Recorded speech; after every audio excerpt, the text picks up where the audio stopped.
ಬೆಳಗ್ಗೆ ನಿಮಗೆ ಟೈಮ್ ಇಲ್ಲದೆ ಇದ್ದಾಗ ಒಂದು 15 ನಿಮಿಷದಲ್ಲಿ ಆಗುವಂಥ ಬ್ರೇಕ್ಫಾಸ್ಟನ್ನು ತೋರಿಸ್ತಾ ಇದ್ದೀನಿ. ಬನ್ನಿ ಹೇಗೆ ಮಾಡೋದು ಅಂತ ನೋಡೋಣ. ನಾನಿಲ್ಲಿ ಒಂದು ಮಿಕ್ಸಿಂಗ್ ಬೌಲ್ಗೆ 1 ಕಪ್ ಆಗುವಷ್ಟು ಅಕ್ಕಿಯನ್ನು ತೊಗೊಂಡಿದ್ದೀನಿ. ನಾರ್ಮಲ್ ಅಕ್ಕಿನಾದರೂ ಬಳಸ್ಬೋದು ನೀವು, ಅಥವಾ ಸೋನಾ ಮೊಸರಿನಾದರೂ ಬಳಸ್ಬೋದು. ನಾನಿಲ್ಲಿ ಸೊಸೈಟಿ ರೈಸನ್ನು ಬಳಸಿದ್ದೀನಿ. ಇದನ್ನು ಒಂದು 15 ನಿಮಿಷ ನೆನೆಸಿಟ್ಟಿದ್ದೀನಿ. ನೋಡ್ತಿರ್ಬೋದು 15 ನಿಮಿಷದಿಂದ ಚೆನ್ನಾಗಿ ನೆಂದಿದೆ.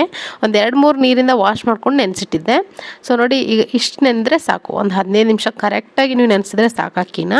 ಬೆಳಗ್ಗೆ ನೀವು ಎದ್ದ ತಕ್ಷಣ ನೆನೆಸಿಟ್ಬಿಟ್ರೆ ಏನಾದರೂ ಸ್ಕೂಲ್ಗೆ ಆಫೀಸ್ಗೆ ಹೋಗೋರಿದ್ದರೆ ಅವ್ರಿಗೆ ತಿಂಡಿ ರೆಡಿ ಆಗಿಬಿಡತ್ತೆ ಹೋಗೋ ಅಷ್ಟರಲ್ಲಿ. ಸೊ ನೋಡಿ, ಇದನ್ನು ಒಂದು ಮಿಕ್ಸರ್ ಜಾರ್ಗೆ ಹಾಕ್ಕೊಂಡು ನೆನೆಸಿಟ್ಟಂಥ ನೀರಿನ ಜೊತೆಗೆ 1 ಕಪ್ ಆಗೋಷ್ಟು ಎಕ್ಸ್ಟ್ರಾ ನೀರನ್ನು ಹಾಕ್ಕೊಂಡು ಇದನ್ನು ನುಣ್ಣಗೆ ರುಬ್ಕೋಬೇಕು. ಪೂರ್ತಿ ನುಣ್ಣಗೆ ರುಬ್ಕೋಬೇಕು. ಸ್ವಲ್ಪ ಉಪ್ಪನ್ನು ಸೇರಿಸ್ಕೊಂಡು ರುಬ್ಕೊಳ್ಳಿ. ಆವಾಗ ನೀವು ಮತ್ತೆ ಎಕ್ಸ್ಟ್ರಾ ಉಪ್ಪು ಹಾಕುವಂಥ ಅಗತ್ಯ ಇರೋದಿಲ್ಲ.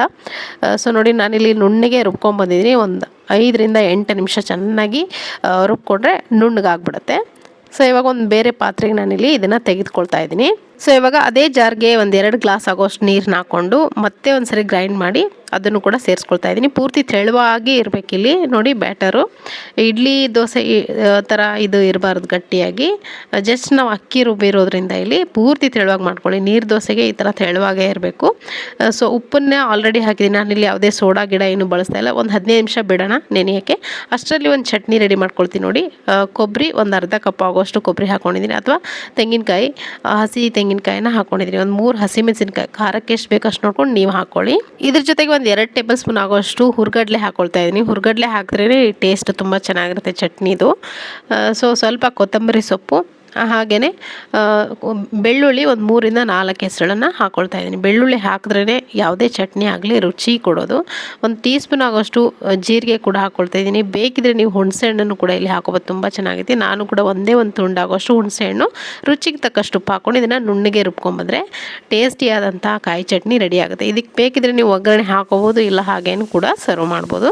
ನಾನಿಲ್ಲಿ ಯಾವುದೇ ಒಗ್ಗರಣೆ ಹಾಕ್ಕೊಳ್ತಾ ಇಲ್ಲ. ನಾನಿಲ್ಲಿ ಹಾಗೇ ತುಂಬ ಚೆನ್ನಾಗಿರುತ್ತೆ ಅಂತ ಒಗ್ಗರಣೆ ಹಾಕ್ತಿಲ್ಲ. ಒಗ್ಗರಣೆ ಅಂದರೆ ಸಾಸಿವೆ ಜೀರಿಗೆ ಹಾಕ್ಕೊಂಡು ಕರಿಬೇವಿನ ಒಗ್ಗರಣೆ ಹಾಕ್ಕೋಬೋದು, ತುಂಬ ಚೆನ್ನಾಗಿರುತ್ತೆ. ಸೊ ಇವಾಗ ಒಂದು ಮಿಕ್ಸಿಂಗ್ ಬೌಲ್ಗೆ ನಾನಿಲ್ಲಿ ಟ್ರಾನ್ಸ್ಫರ್ ಮಾಡ್ಕೊಂಡಿದ್ದೀನಿ. ಇದು ಚಟ್ನಿ ರೆಡಿ ಆಯ್ತು. ಇವಾಗ ನೀರು ದೋಸೆಗೆ ತುಂಬ ಟೇಸ್ಟಿಯಾಗಿರುತ್ತೆ. ನೀರು ದೋಸೆಗೆ ಈ ಥರ ಚಟ್ನಿ. ಇವಾಗ ಹಿಟ್ಟು ಕೂಡ ಒಂದು 10 ನಿಮಿಷ ನೆನೆದಿರುತ್ತಲ್ಲ, ತುಂಬ ಚೆನ್ನಾಗಿ ಆಗಿರುತ್ತೆ ಹಿಟ್ಟು. ಮತ್ತೆ ಒಂದು ಸತಿ ಚೆನ್ನಾಗಿ ಮಿಕ್ಸ್ ಮಾಡಿಕೊಂಡು ನಾನು ಆಲ್ರೆಡಿ ತವೆಯನ್ನು ಕಾಯಕ್ಕಿಟ್ಟಿದ್ದೀನಿ. ನೋಡಿ ಯಾವ ಥರ ಇರಬೇಕು ಕನ್ಸಿಸ್ಟೆನ್ಸಿ ಅಂತ. ಈ ಥರ ನೀರಾಗಿರ್ಬೇಕು ನೀರು ದೋಸೆಗೆ, ಆವಾಗಲೇ ತುಂಬ ಚೆನ್ನಾಗಿ ಬರೋದು. ನೋಡಿ, ನೀರು ದೋಸೆ ಮಾಡೋಕ್ಕೆ ಹಿಂದಿನ ದಿನ ರಾತ್ರಿಯೇ ಅಕ್ಕಿ ನೆನೆಸ್ಬೇಕಂತೇನಿಲ್ಲ. ಒಂದು 10ರಿಂದ 15 ನಿಮಿಷ ನೆನೆಸಿದ್ರು ಸಾಕು, ಚೆನ್ನಾಗಿ ನೆನೆಯುತ್ತೆ. ಬಿಸಿನೀರಲ್ಲಿ ನೆನೆಸಿಟ್ಬಿಟ್ರೆ ಬೆಳಗ್ಗೆ ಎದ್ದ ತಕ್ಷಣ ಆಫೀಸ್ಗೆ ಹೋಗೋರು ಇದ್ದರೆ, ಅಥವಾ ಮಕ್ಕಳಿಗೆ ಟಿಫಿನ್ ಬಾಕ್ಸ್ಗೆ ಏನಾದರೂ ರೆಡಿ ಮಾಡಬೇಕಿದ್ರೆ, ಪ್ಲ್ಯಾನ್ ಇಲ್ಲ ಅಂದರೆ ತಕ್ಷಣ ನೀವು ಮಾಡ್ಕೊಂಬಿಡ್ಬೋದು. ನೋಡಿ, ತವೆಗೆ ಸ್ವಲ್ಪ ಎಣ್ಣೆನ ಗ್ರೀಸ್ ಮಾಡ್ಕೊಂಡಿದ್ದೀನಿ ಈರುಳ್ಳಿಯಿಂದ. ಆವಾಗ ಅಂಟ್ಕೊಳ್ಳಲ್ಲ ತವೆಗೆ. ಹಾಗಾಗಿ ನೋಡಿ, ಈ ಥರ ಸ್ಪೂನ್ ಪ್ರತಿ ಸತಿ ಹಾಕಬೇಕಾದ್ರೂ ಪೂರ್ತಿ ಮಿಕ್ಸ್ ಮಾಡ್ಕೊಂಡೇ ಹಾಕಬೇಕು. ಆವಾಗ ಹಿಟ್ಟೊಂದು ಕಡೆ ನೀರೊಂದು ಕಡೆ ಆಗೋಲ್ಲ, ಚೆನ್ನಾಗಿ ಈವನ್ನಾಗಿ ಸ್ಪ್ರೆಡ್ ಆಗುತ್ತೆ ತವೆ ಮೇಲ್ಗಡೆ. ಈ ಥರ ನಿಮ್ಮ ತವೆ ಎಷ್ಟು ದೊಡ್ಡದಾಗಿದೆ ಅಷ್ಟು ನೀವು ನೀರು ದೋಸೆಯನ್ನು ಬ್ಯಾಟರನ್ನು ಹಾಕ್ಕೋಬೋದು. ಹಾಕ್ಕೊಂಡು ಒಂದು 5ರಿಂದ 6 ನಿಮಿಷ ಬಿಟ್ಬಿಟ್ರೆ ತಾನಾಗೆ ಎದ್ದೇಳುತ್ತೆ. ನೋಡಿ ಯಾವ ಥರ ಈಸಿಯಾಗಿ ಎದ್ಬಿಟ್ಟು ನೋಡೋ ಈ ಥರ ತುಂಬ ಈಸಿ ಮಾಡೋದು. ಹಾಗೆಯೇ ಹಗುರವಾಗೂ ಕೂಡ ಇರುತ್ತೆ. ರಾತ್ರಿ ಊಟಕ್ಕೂ ಕೂಡ ಮಾಡ್ಕೋಬೋದು.